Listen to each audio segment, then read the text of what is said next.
Salut, je suis Xavier Coiffard et je vous présente Génération Remote, un podcast qui explore une nouvelle façon de travailler. L'idée c'est de comprendre comment est-ce qu'on peut travailler autrement. Dans ce podcast on parle de télétravail, de digital nomade et de comment se créer son propre mode de vie dans un monde de plus en plus numérique. Je vous propose d'explorer ces différents univers sans filtre avec des personnes qui vivent au quotidien. Si ces sujets vous intéressent, abonnez-vous.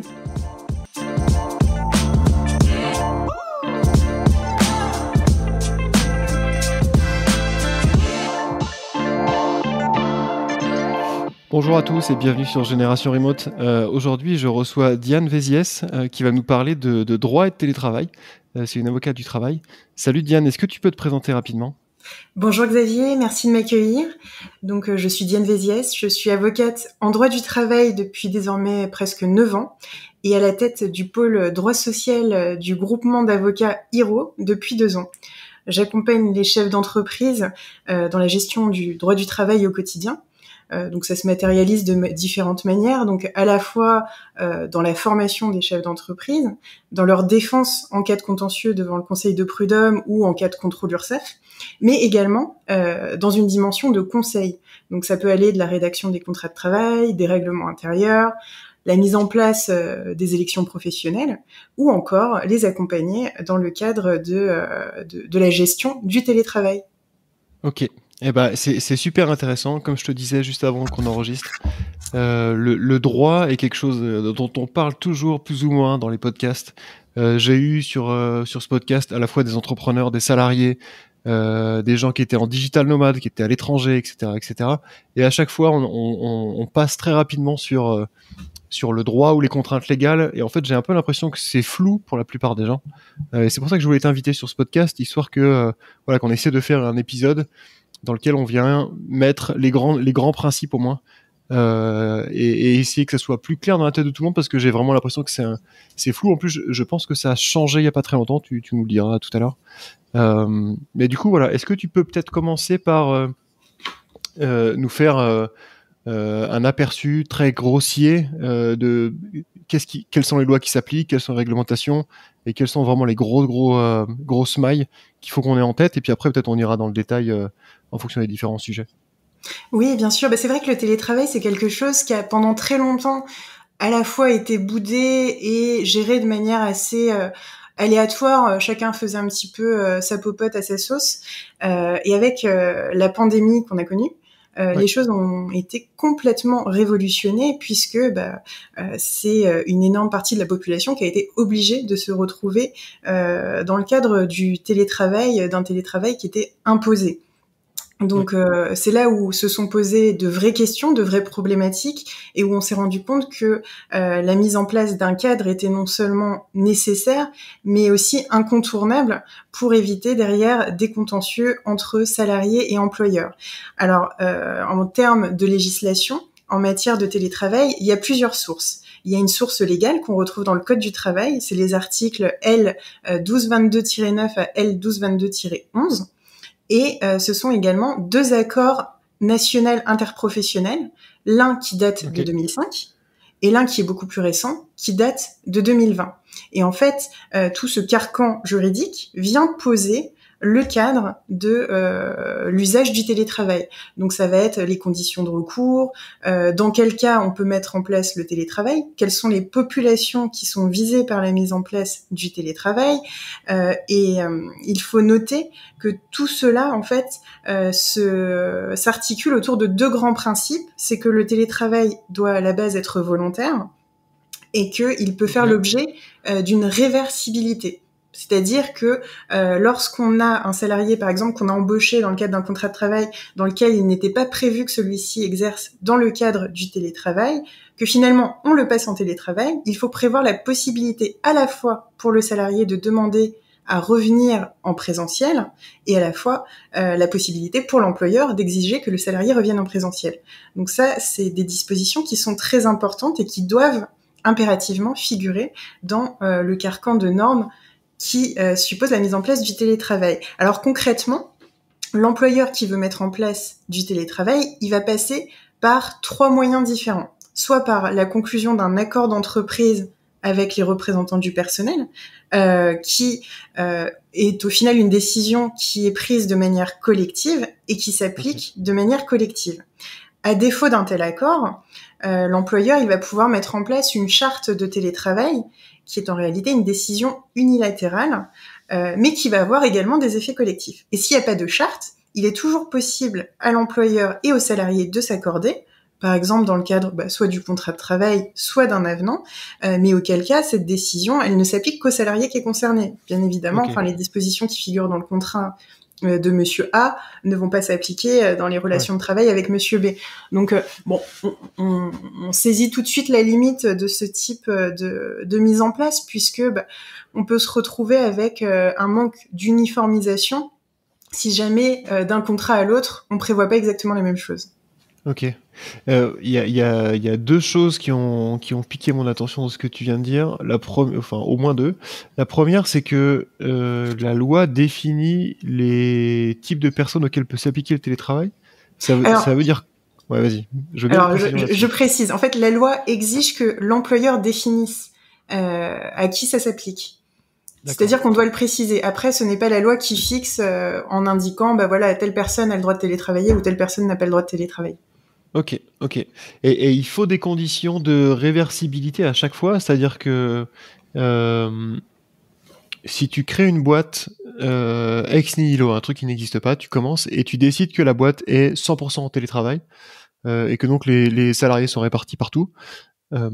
Est-ce que ce type de personnes, est-ce que les salariés qui du coup sont 100% en télétravail peuvent avoir la possibilité d'avoir un bureau quelque part? Comment ça marche? Ou est-ce que c'est j'étais en présentiel, je passe en télétravail, il faut que je puisse repasser en présentiel ensuite? C'est ça, c'est la deuxième option. C'est à partir du moment où à l'origine on était en présentiel qu'il faut avoir la possibilité de repasser en présentiel après avoir fait du télétravail. Ok. Par exemple, typiquement, tu peux carrément embaucher quelqu'un en prévoyant que l'exécution de son contrat de travail ne se fera qu'en télétravail. Ça, c'est possible. Ok. Du coup, ça donne les bases, clairement, de ce qu'on peut faire ou ne pas faire. Sur la typologie des personnes qu'on peut embaucher en télétravail, il y a une question sur laquelle j'avais un peu creusé et je pense qu'il est toujours un peu flou. C'est la question des alternants ou des stagiaires. Est-ce qu'il y a une réponse claire là-dessus ou est-ce qu'il y a un flou juridique? Alors, sur ce point, il n'y a pas de dispositions juridiques qui viennent prohiber le recours au télétravail. Donc, on peut tout à fait demander à un alternant de travailler dans le cadre du télétravail, à distance. Après, ça va plus être une question d'ordre pratico-pratique. Dans quelle mesure l'alternant, parce que il faut pas perdre à l'esprit que l'alternant, c'est quelqu'un qui vient être formé, qui vient apprendre.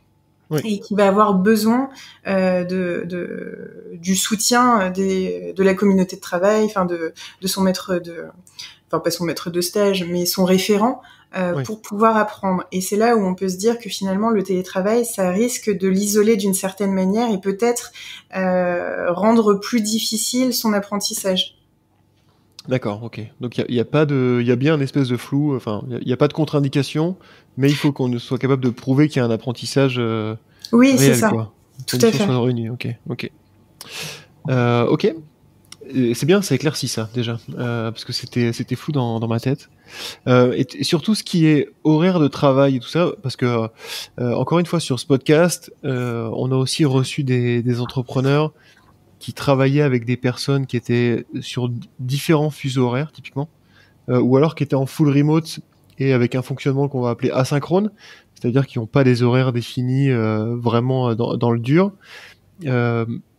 Qu'est-ce que dit la loi là-dessus? Comment est-ce qu'on fait pour gérer les horaires de travail pour des gens qui sont en télétravail, soit en hybride quelques jours par semaine, soit en complet? Est-ce qu'il y a des règles à suivre? Comment est-ce qu'on fait pour les comptabiliser, les vérifier? Alors tout à fait. S'agissant de la question du temps de travail, en fait cette question, elle est un peu plus globale que le télétravail finalement. Enfin, on va retomber sur des règles de droit commun où on va distinguer d'une part les salariés qui sont soumis à des horaires précis. Donc, comme pour les horaires de bureau, le salarié qui, par exemple, est en 35 heures, commence à 9 heures et finit à 17 heures, on va attendre de lui qu'il fasse la même chose quand il est en télétravail. Donc l'employeur peut contrôler son temps de travail et s'assurer par exemple qu'il prend son poste bien à 9 heures comme c'est prévu et que il travaille jusqu'à 17 heures. Là où la difficulté existe, c'est lorsqu'on est en présence, et c'est la majorité des cas, hein, de salariés qui sont en forfait jour. Donc la particularité des salariés qui sont en forfait jour, c'est que on ne va pas décompter le nombre d'heures qu'ils réalisent, on va compter le nombre de journées ou de demi-journées qu'ils font. Et c'est là où finalement l'employeur il n'a pas la main mise sur exactement l'heure à laquelle le salarié va commencer et l'heure à laquelle il va finir. Et là, ce qui doit être prévu dans le carcan qui encadre le recours au télétravail, donc que ce soit l'accord d'entreprise, la charte ou le contrat de travail à défaut des deux premiers, c'est de prévoir une plage horaire pendant laquelle le salarié peut être contacté. Mais en revanche, cette plage horaire ne correspond pas à la plage pendant laquelle le salarié travaille. Parce que si jamais l'employeur se met à contrôler le temps de travail du salarié qui est en forfait jour, il risque de rendre ce forfait jour nul et donc permettre au salarié de venir réclamer des heures supplémentaires. D'accord. Et question un petit peu en parallèle de ça, le forfait jour, c'est que pour les cadres ou on peut mettre n'importe qui en forfait jour? Alors, on ne peut pas mettre n'importe qui en forfait jour. Généralement, ce sont les cadres. Après, des forfaits jours peuvent être mis en place pour d'autres catégories de salariés sous réserve qu'ils disposent d'une autonomie suffisante. Et en fait, ces catégories sont déterminées par les conventions et accords d'entreprise. Donc, c'est vraiment au cas par cas. Ok, donc ça veut dire que globalement, si on veut faire des grosses lignes, si tu embauches un junior et que tu le mets en télétravail tout de suite, il va falloir que tu sois en mesure de contrôler ses heures et de lui donner un contrat plutôt à l'heure, c'est-à-dire en 35 heures, etc. Quoi. Oui, donc, oui, tout à fait. Du coup, un fonctionnement asynchrone, ça peut être un peu compliqué, quoi, d'un point de vue. Alors après, fonctionnement asynchrone, c'est, tu penses au cas du salarié qui, par exemple, peut être à l'étranger sur un autre fuseau horaire ou oui, ou pas forcément en fait. Mais Ok.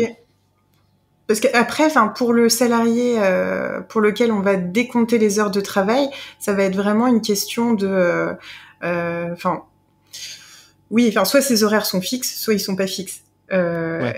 Après, on peut tout à fait prévoir qu'un salarié commence à 9 heures le lundi, finisse à 17 heures, qui commence à midi le mardi et qui finisse plus tard. Ça, c'est tout à fait possible, mais ça doit être prévu.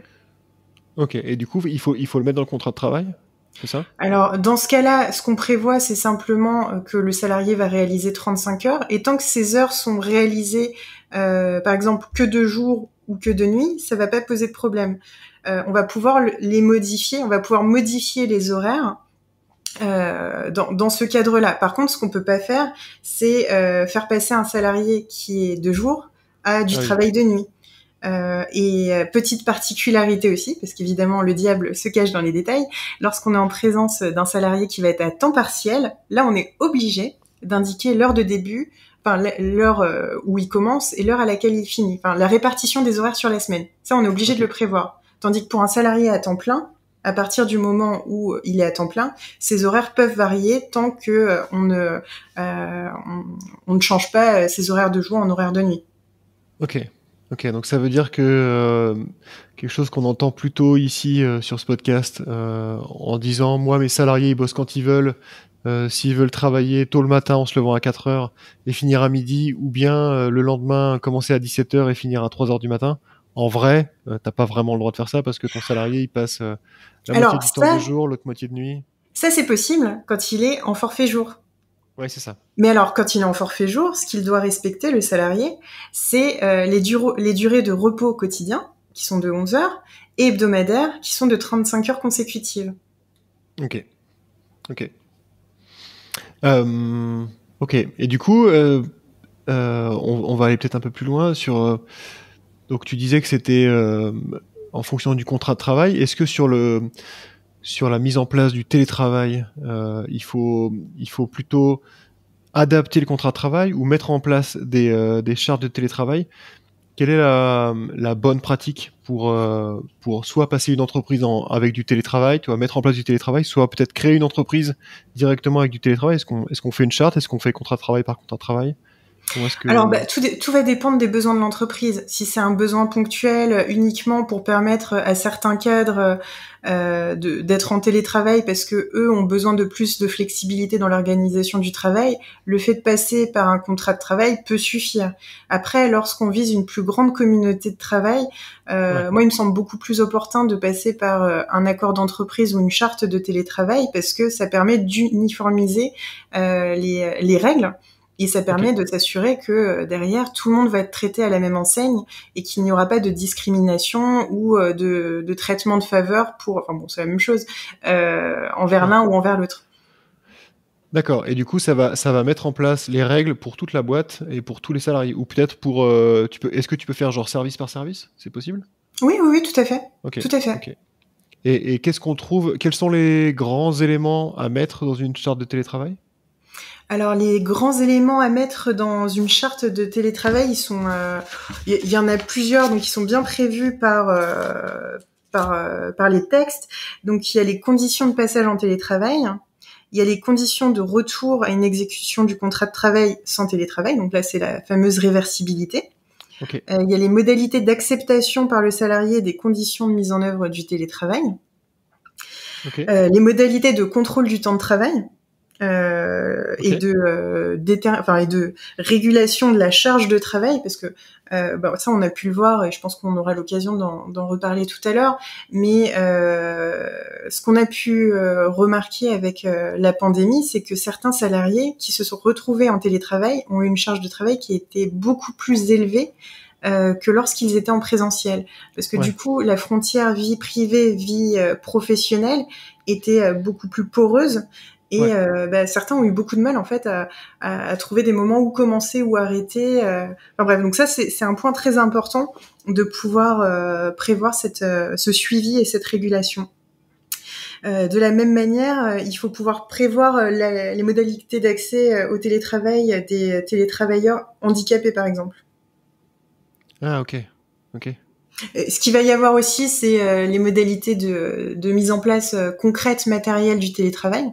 Donc, qu'est-ce que l'employeur doit mettre à disposition du salarié? Comment l'espace de travail doit être mis en conformité en matière d'installation électrique, par exemple. Le fait qu'il faille prévoir un extincteur en cas de difficulté. Enfin, il y a des trucs qui sont assez hallucinants. Quand on se penche un petit peu dans le détail sur les prévisions du Code du travail et des accords nationaux interprofessionnels, on se rend compte qu'il y a des obligations qui sont jamais respectées en pratique. Je connais personne qui a un extincteur chez lui alors qu'il fait du télétravail. Et pourtant, c'est prévu par les textes. Ah, ok. Mais justement, en fait, ça allait être ma question suivante sur l'aménagement, le matériel, tous ces genres de choses et la sécurité. Parce qu'encore une fois, il y a quand même pas mal de disparités entre les entreprises. Maintenant, il y a même les entreprises qui te disent qu'il faut que tu ramènes ton propre ordinateur, le bring your own device. Alors ça... on est d'accord. Et de l'autre côté, t'as des il y a un boîtes... petit sujet. Ouais, mais justement. Et de l'autre côté, il y a des boîtes qui dès que t'arrives, te donnent la panoplie complète, jusqu'au bureau, la chaise de travail, etc., etc. Quel est le minimum légal? Quelles sont les obligations quand tu passes un salarié en télétravail? Alors, le principe global et général, il est simple, c'est qu'un salarié n'a pas à exposer de frais pour pouvoir travailler. Donc, à partir de là, c'est l'employeur qui doit prendre en charge le matériel de travail. Donc, c'est lui qui doit mettre à disposition un ordinateur si le salarié a besoin d'un ordinateur, un téléphone s'il a besoin d'un téléphone. Bon, après, dans la pratique, très souvent, les salariés ont leur téléphone personnel et puis ils ne se voient pas confier un téléphone professionnel. Mais c'est pas forcément conforme. En principe, c'est bien à l'employeur de mettre à disposition du salarié le matériel dont il a besoin. Donc ça passe à la fois par le matériel informatique, l'ordinateur, le casque audio, l'imprimante en cas de besoin, le siège pour lui permettre de travailler. Et très souvent, les entreprises prévoient en fait de sortes de catalogues où ils disent vous avez le droit dans telle limite financière à tel type de produit. Enfin, vous avez une enveloppe pour vous équiper pour le télétravail. Maintenant, à vous de voir ce que vous achetez en fonction. Et si vous voulez quelque chose qui excède ce que l'entreprise est prêt à mettre, c'est pour vous parce que vous êtes allé au-delà du minimum. Ouais. Ouais, il y a des boîtes maintenant qui sont spécialisées là-dedans, en équipement des salariés qui passent en télétravail, où effectivement il y a des packages et les salariés peuvent directement choisir et c'est livré à leur domicile directement. Ok, et du coup, est-ce que l'électricité, l'internet, le chauffage, tout ça c'est compris? Est-ce qu'on voit des entreprises qui ont des primes de télétravail pour pallier un peu à ces dépenses-là? Est-ce que Tout à fait. c'est Tout à obligatoire fait. ou est-ce que... Et là on a vu une évolution en fait entre les deux accords nationaux interprofessionnels, celui de 2005 et celui de 2020. Celui de 2005 imposait à l'entreprise de prendre en charge l'intégralité des frais exposés par le salarié. Ok. Et donc ça prenait en compte tout ça. Donc le chauffage, l'électricité, etc. L'ANI de 2020 est un petit peu plus souple pour l'entreprise et prévoit uniquement la possibilité pour l'entreprise de prendre en charge de manière forfaitaire une indemnité d'occupation. D'accord. Ok. Mais du Bon, coup, qui vient c'est... s'ajouter aux frais d'ordinateur, de siège, Ouais. etc. Mais c'est obligatoire ou pas?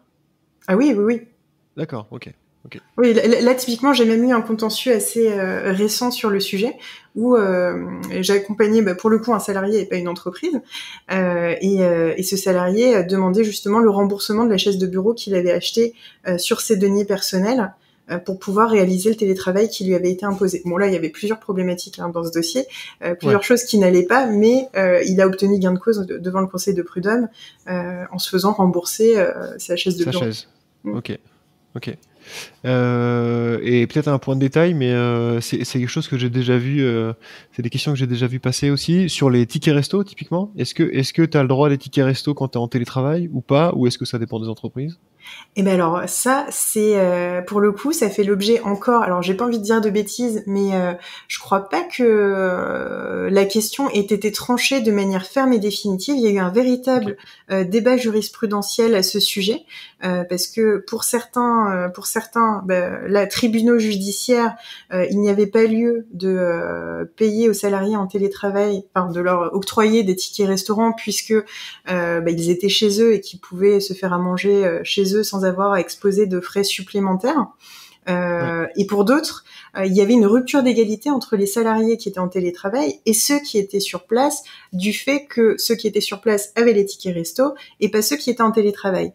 Et cette problématique n'a pas, à ma connaissance en tout cas, été tranchée.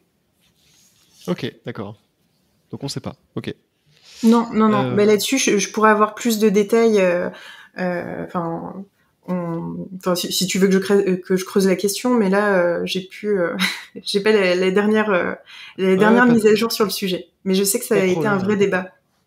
Ouais, en fait, j'avais vu passer ça, et puis j'y pense quand on parlait de frais divers. Du coup, je me suis dit, tiens, les frais de bouche, ça peut être intéressant aussi à poser comme question. Ouais, Euh, pour le coup, mais je pense que j'ai pas la toute dernière réponse, mais j'avais le débat que je m'étais noté quelque part.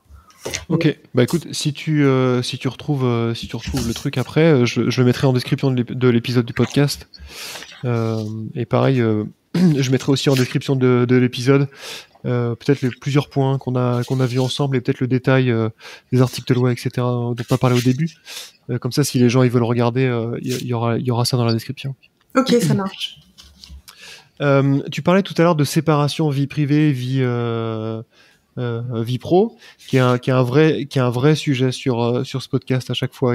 C'est toujours compliqué de réussir à séparer et tu vois, alors, typiquement, je pense à deux digital nomades que j'ai interviewés sur ce podcast qui voyagent en camping-car avec leur famille et qui travaillent dans ce camping-car. Donc là, c'est vraiment tu vois, l'exemple typique du comment est-ce que tu fais pour séparer. Est-ce que la loi, elle dit quelque chose là-dessus? Comment est-ce que Alors, ce qu'on va retrouver, ça va être des principes généraux. C'est que c'est vrai qu'il y a une véritable problématique et pour les employeurs, la question s'est beaucoup posée de se dire, mais finalement, le télétravailleur, c'est un glandeur, il est chez lui. En fait, le télétravail, il le passe devant Netflix où il faut rien. Et il y a beaucoup d'entreprises qui, craignant justement de voir leurs salariés ne rien faire, se sont mis à développer une surveillance accrue de leurs salariés. Et donc ça s'est traduit par exemple, la mise en place de keyloggers, de logiciels espions, de demandes un peu intempestives où on va demander aux salariés, toutes les heures et demie, tu vas cliquer sur tel bouton pour montrer que t'es bien présent. Et inversement, certains salariés ont pris l'habitude ou ont même téléchargé des logiciels qui font semblant de faire bouger la souris alors qu'ils bossent pas, pour que justement y ait ce fameux contrôle et qui donne l'impression qu'il travaille alors qu'il travaillait pas. Donc la question du contrôle, elle est très importante et ce contrôle, il est limité. Alors il n'est pas limité dans les textes à proprement parler, mais il résulte d'un principe qui est élémentaire, c'est que le contrôle, il doit être justifié par l'activité et proportionné au but recherché. Ensuite, ce que prévoit le Code du travail, c'est que si un employeur met en place une modalité de contrôle du temps de travail ou de l'activité du salarié, le salarié, il doit être informé en amont. Il doit savoir comment son activité peut être contrôlée. Parce qu'après, le contrôle de l'activité du salarié, ça relève du pouvoir normal de direction de l'employeur. C'est normal que l'employeur qui paye le salarié en contrepartie du travail effectué s'assure bien que le travail soit effectué, parce que sinon c'est un peu facile. Et de la même manière, il y a une autre obligation qui est faite, c'est celle d'informer les représentants du personnel lorsqu'ils existent sur les modalités de contrôle du salarié dans le cadre de son activité en télétravail. Ok. Donc l'exemple que j'ai pris plusieurs fois sur ce podcast, où au début de la pandémie, j'avais une amie qui bossait dans un grand groupe et qui devait faire presque 8 heures de conférence Zoom par jour pour que son manager voit bien que, tu vois, elle était là et qu'elle travaillait et tout ça. On est carrément hors des clous là. Oui, non. Et puis là-dessus, on a même des recommandations de la CNIL qui viennent, s'agissant de l'usage de la visio, par exemple, qui viennent rappeler que si l'employeur a le droit de voir son salarié, de la même manière qu'un salarié en présentiel, il va pas se cacher quand il est dans son bureau, quand il croise son employeur. Cette exigence, elle doit être mise en conformité avec l'intérêt du respect de la vie privée du salarié, en ce que le salarié doit pouvoir flouter, par exemple, le fond de la visio. S'il ne peut pas flouter le fond, et donc s'il met à nu en fait un petit peu son environnement personnel, etc. Là, il va y avoir une véritable question de proportion entre les enjeux à protéger. Si par exemple cet entretien, ça va être un entretien avec un client, le salarié, il a quand même tout intérêt à montrer son image et pas à se dissimuler. Si en revanche on est sur un café du matin, parce qu'il y a beaucoup d'entreprises qui ont fait ça, alors ça a été, c'est marrant parce que c'est à la fois apprécié et décrié. Parce que pour certains, c'était une forme de contrôle, de surveillance où la personne devait montrer son visage chaque jour, et c'était un peu lassant, etc. Pour d'autres, ça a été la possibilité de conserver une certaine, un relationnel humain et un contact. Donc c'est assez rigolo. Mais voilà, du coup là on peut se dire, ce café du matin, il y a peut-être pas forcément besoin de voir le visage du salarié. Là où s'il est en rendez-vous clientèle, ou s'il va être en rendez-vous avec les RH, ou s'il est en entretien, ou il fait passer un entretien d'embauche, on comprend qu'il a tout intérêt à être visible. C'est hyper intéressant ça, parce que donc l'histoire du café ou des moments un peu plus informels qu'on va passer en entreprise, c'est vraiment un truc aussi qui revient souvent pour créer de la culture, même quand on est à distance. Et je me souviens un petit peu à l'inverse, je me souviens d'un des premiers épisodes que j'ai fait avec Cyril Barem, qui justement est en camping-car et qui a une boîte en distanciel 100% remote, et qui disait qu'il avait des salariés chez lui donc plutôt techniques, donc des développeurs, etc., qui avaient pas de contact avec le client, qui ne mettaient jamais la webcam en fait, parce qu'ils n'avaient pas envie, voilà. Et du coup, est-ce que un employeur peut forcer un employé à mettre une webcam, même s'il est un employé en télétravail? Matériellement, il pourra jamais le forcer. En revanche, il pourra prendre des sanctions si jamais le salarié ne s'exécute pas et finalement fait preuve d'insubordination. Puisque dès lors dès lors que l'employeur peut démontrer que la mise en place de la visio est nécessaire et proportionnée, D'accord. l'employeur est censé y déférer. Ok, d'accord. Et d'ailleurs, tiens, on va continuer sur cet exemple-là. Cyril Barème, là, en l'occurrence, donc il avait un camping-car et donc lui, il était pas salarié de son entreprise, je pense, mais il avait aussi des salariés un peu partout, et notamment à l'étranger. Même chose, c'est quelque chose qu'on voit souvent sur les réseaux, des questions sur est-ce qu'on peut être salarié de son entreprise en étant à l'étranger, est-ce qu'on peut être salarié en France, décider de partir 3 mois, parce que de toute façon on est en full remote, donc on travaille à Marseille ou à Pékin, c'est la même chose. Et alors j'ai l'impression que c'est possible, je sais pas si ça l'est dans le droit, mais en tout cas il y a des gens qui le font, et si c'est possible, quels sont les aménagements qu'il faut mettre en place pour pouvoir accepter la mobilité de ses salariés? Alors, juridiquement, rien n'est impossible. On peut tout prévoir par contrat. Là-dessus, il n'y a pas de sujet.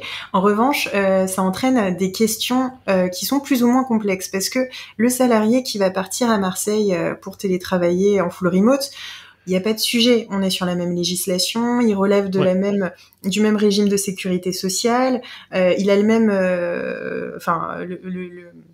il est imposé en France, même fuseau horaire, là-dessus, pas de souci. En revanche, dès qu'on part à l'étranger, les questions vont se poser. Et notamment, imaginons un salarié qui va télétravailler en Suisse, on va se dire, mais finalement, quel est le droit qui va lui être applicable ? Puisque le lieu essentiel où il va exercer ses fonctions, ça va être la Suisse. Et quel est le salaire minimum de référence qu'on va devoir lui appliquer ? Parce que en Suisse, le SMIC, c'est pas le même qu'en France. Ouais. Donc ça, c'est des questions qui se posent. La question du domicile fiscal va aussi se poser à partir du moment où le salarié réside plus de 6 mois dans un autre pays.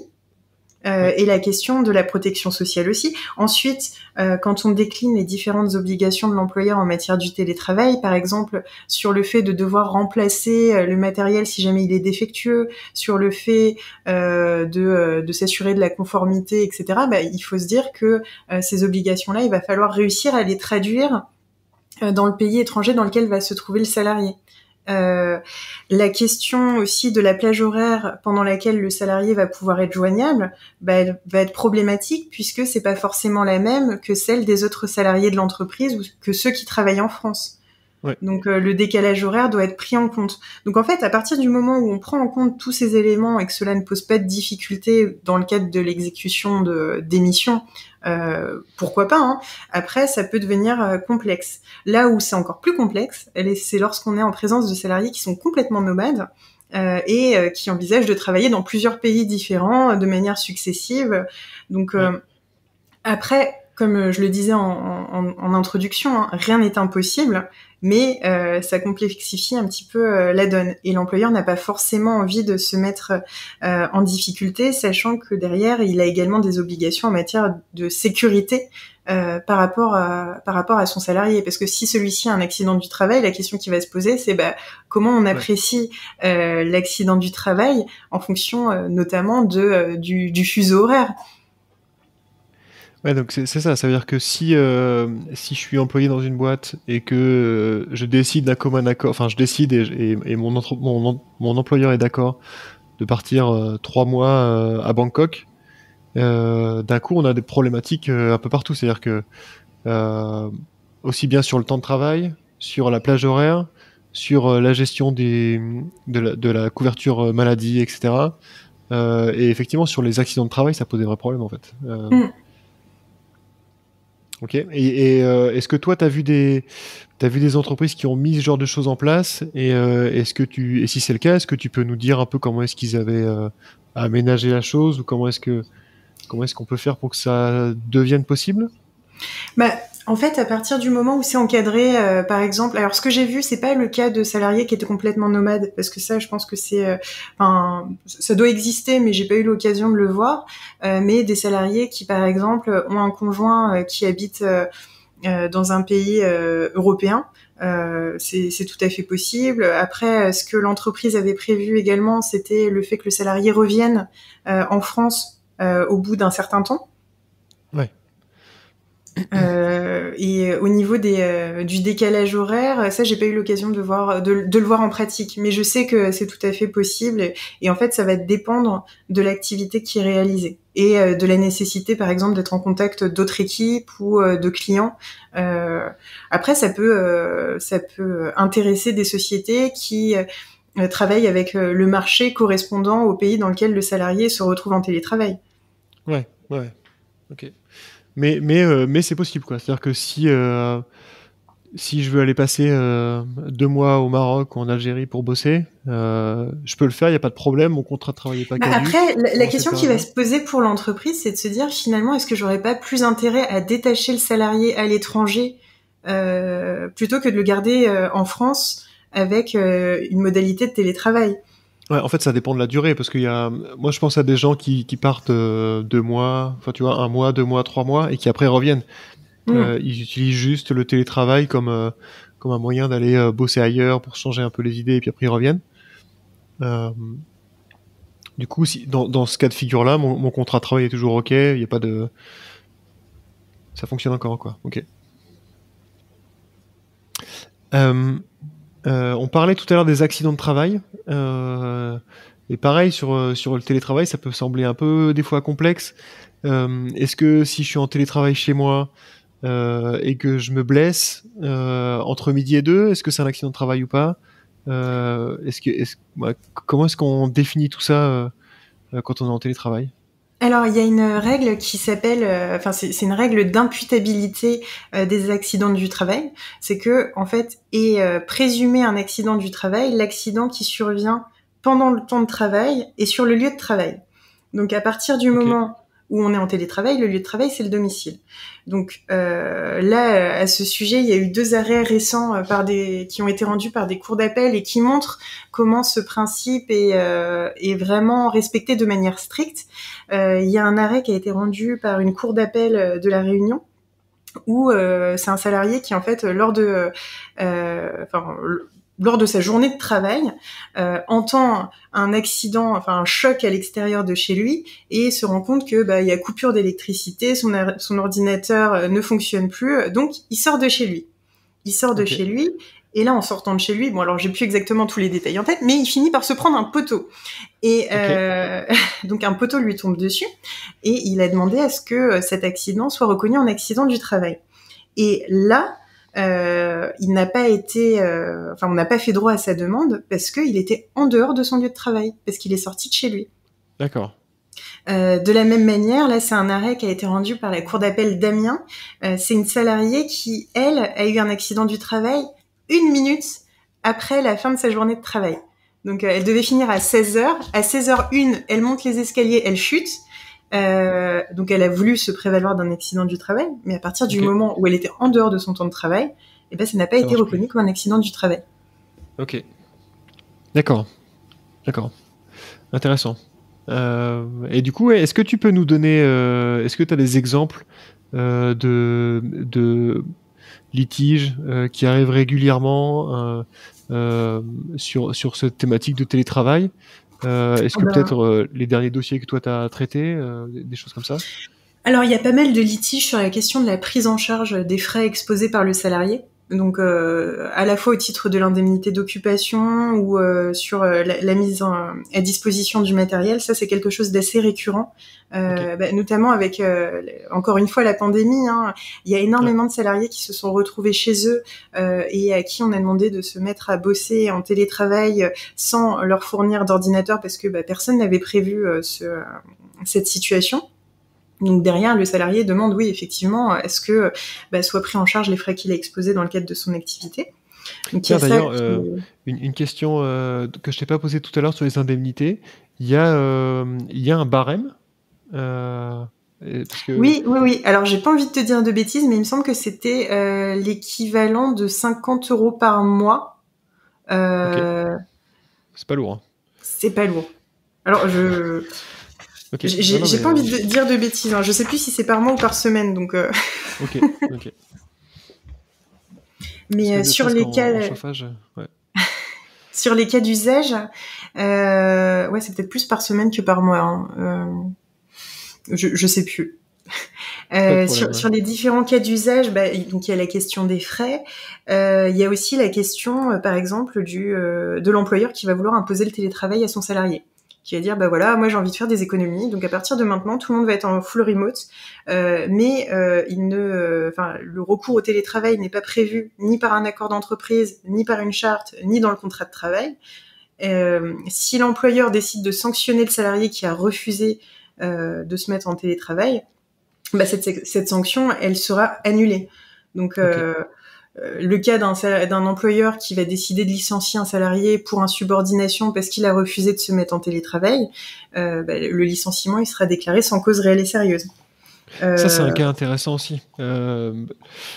Si t'es une entreprise, tu bosses dans une entreprise et il y a un accord, une charte de télétravail qui se met en place, tout le monde passe en full remote, il n'y a plus de bureau, et toi, t'as pas envie. En fait, tu peux lutter. Enfin, t'as des recours contre ça ou en fait, à partir du moment où les représentants du personnel, etc., la charte de télétravail a été mise en place, en fait, t'as pas le choix. C'est soit tu vas en télétravail, soit tu t'en vas. Mais c'est là où on retombe sur le fameux principe de réversibilité et sur Ok. le principe du volontariat, c'est qu'on peut pas imposer le passage au télétravail. Sauf Ok. évidemment où, dans le cas où l'embauche se fait en télétravail de base. D'accord. Ok. Ok. Très clair. Est-ce que tu Voilà, as bah alors d'autres... après, autre exemple, oui, Vas-y. si, on va avoir le cas du salarié qui profite du télétravail pour ne rien faire. Là, l'employeur va avoir le droit de le sanctionner. Mais ça devient extrêmement complexe parce que l'employeur ne dispose pas, enfin, n'a pas le moyen de contrôler le salarié. Comme on l'a vu, hein, il peut pas le contrôler de manière constante et permanente. Hein. Ça, c'est Ouais. complètement interdit parce que c'est disproportionné. Mais par contre, si il lui demande d'assurer, je sais pas, une réunion à telle heure et que le salarié ne se présente pas à la réunion, il conserve son pouvoir de sanction et peut sanctionner le salarié qui ne s'est pas connecté à la réunion. Ok. Ok. Ouais. Ok. Intéressant les exemples. Et je pense qu'on a fait le tour en tout cas des questions que moi j'avais en tête sur un peu droit et télétravail. Je sais pas si t'as d'autres points que toi tu voulais aborder. Bon, écoute, je pense qu'on a fait un bon panorama de la situation. Ah si, Ouais. peut-être aborder la question des risques psychosociaux. Ah On oui. l'a abordé à demi-mot tout à l'heure quand on parlait des salariés qui appréciaient ou pas les fameux petits cafés Le du café. matin. Ouais. Mais c'est vrai que le fait de se retrouver totalement en télétravail, ça a pu être déstabilisant pour certains salariés. Ouais. Et pour certains managers aussi, parce que Ouais. se retrouver à manager à distance des équipes, et c'est pas du tout la même chose. C'est pas du tout le même travail et ça nécessite de faire attention à sa communication, puisque la communication se fait essentiellement par écrit et essentiellement par le biais des chats. Et Ouais. là-dessus, ça me fait rebondir sur les cas également un peu pathologiques qui ont donné lieu à des contentieux, mais il y a eu une recrudescence des dossiers de harcèlement moral liés au management dans le cadre du télétravail. Donc la volonté de surveillance accrue, le fait de pas trop savoir comment faire pour gérer des salariés qui sont à distance, pour Ouais. motiver des équipes, le fait de traduire par écrit par exemple des blagues qu'on pouvait faire à l'oral. Quand on voit pas la personne, on ne Ouais. L'humour, saisit ça pas passe pas bien. forcément l'effet que Ouais. la petite blague légère va donner, et ça peut donner lieu à de véritables problématiques, à de véritables sentiments de harcèlement. Après, justifié ou non, hein, ça va dépendre des cas de figure, mais Ouais. c'est vrai que ça complexifie énormément les relations humaines, puisque on est sur quelque chose qui est tout de suite beaucoup plus formaliste, formalisé, Ouais. et et du coup, enfin, tout ce qui est écrit peut être conservé et utilisé en justice. De la même manière que les enregistrements des entretiens avec les salariés peut être fait. Et là-dessus, il faut le noter, mais la jurisprudence est en train de s'assouplir. Jusqu'à présent, on ne pouvait pas utiliser des éléments de preuve obtenus de manière déloyale, par exemple lorsque on ne prévenait pas la personne qu'elle était enregistrée. Et désormais, la Cour de cassation considère que c'est possible, sous réserve que ce soit le seul moyen dont dispose le salarié pour pouvoir prouver des propos qu'il rapporte. D'accord. Okay. Donc l'usage des nouvelles technologies implique de nouvelles problématiques et de nouveaux points de vigilance pour les employeurs. Ok, c'est hyper intéressant, les risques psychosociaux et le manque de formation à la fois des salariés et des managers. C'est clairement un point qui est hyper important dans la mise en place du télétravail et dans le recul aussi, je pense, du télétravail qu'on voit un peu en ce moment. En ce moment, c'est un peu la mode du retour au bureau où on est passé d'un fonctionnement des fois full télétravail à un fonctionnement hybride ou d'un fonctionnement hybride à carrément un retour au bureau pur et dur. Moi, je suis persuadé que c'est parce que justement, il y a un manque de télétravail et qu'en fait, passer d'une entreprise full présentielle à une entreprise hybride ou même full télétravail, c'est beaucoup plus complexe que juste mettre les gens chez eux et leur dire de travailler. Ça demande des vraies compétences, des vraies adaptations pour les managers, etc., etc. Est-ce que dans la loi, il y a une obligation de formation à la fois peut-être des salariés et ou des managers? Dans le cadre des accords nationaux interprofessionnels, oui, il est prévu qu'il y ait une formation en fait qui soit dispensée sur le recours au télétravail. Ok, d'accord. Ça c'est intéressant. Et il n'est pas précisé en fonction du poste, que tu sois manager ou pas, enfin peu importe quoi. Non, je pense que cette obligation se décline en fonction des fonctions occupées. Ok, très clair. Ok, bah écoute, super. Je fais toujours plus ou moins la même dernière question sur le podcast, que j'adapte en fonction des invités.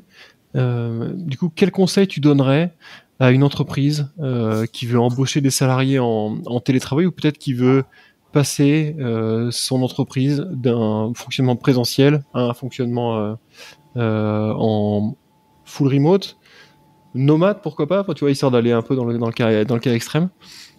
Les grands conseils, les grandes pistes. Le conseil principal que je lui donnerais, c'est vraiment de pas faire l'économie d'un cadre juridique. Ne pas se dire bon, en fait, tout le monde s'entend bien, il y a pas de raison que ça se passe mal si on fait ça en bonne intelligence. Parfois, on se dit si on contractualise, derrière on va perdre en souplesse, mais c'est un peu comme dans les mariages et dans les divorces. Si on n'anticipe pas la suite, derrière on paye les pots cassés.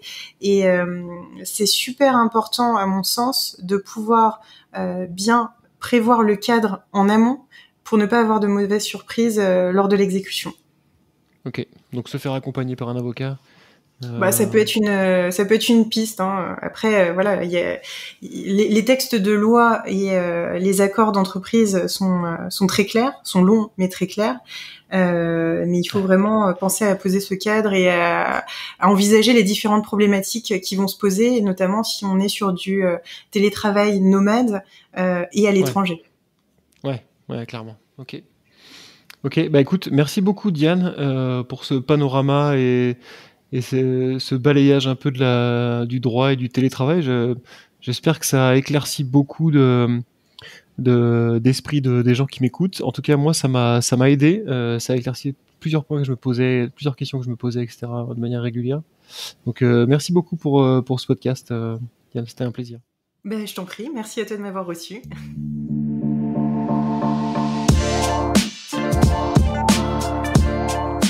Merci d'avoir écouté Génération Remote. Si ce podcast vous a plu, n'oubliez pas de le partager autour de vous et de lui donner 5 étoiles sur iTunes, c'est la meilleure façon de m'aider.